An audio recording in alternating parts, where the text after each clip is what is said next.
Hello friends, welcome to Erode Uma kitchen. இன்றைக்கி நம்ம பார்க்க போகிறது ஏர் டை. இந்த ஏர் டையை நீங்கள் போடுறதுனால சில வினாடிகளிலே உங்களோட நரைமுடி முழுவதுமே கருமையாக மாறி இந்த ஏர் டையை போட்டுட்டு 1 மணி நேரம் ஊற வச்சுட்டு அப்புறம் ஏர் வாஷ் பண்ணணும்னு அவசியம் இல்லை.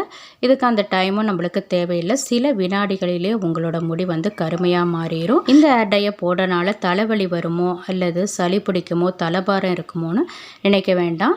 இதை போடுறது வந்து இளநரை உள்ளவர்களும் இதை போடலாம், முதுநரை உள்ளவர்களும் இதை போடலாம். இதனால் உங்களுக்கு 100% சைடு எஃபெக்ட் வருவதில்லை. சில வினாடிகளிலே உங்களோட முடி வந்து நல்ல கருமையாக மாறுறதுக்கு இந்த ஏர் டை வந்து ரொம்பவே ஹெல்ப் பண்ணும். இந்த ஏர் டையை ப்ரிப்பேர் பண்ணுறதுக்கு வீட்டில் இருக்கிற பொருளை வச்சு தான் மிக எளிமையான முறையில் நம்ம ப்ரிப்பேர் பண்ண போகிறோம்.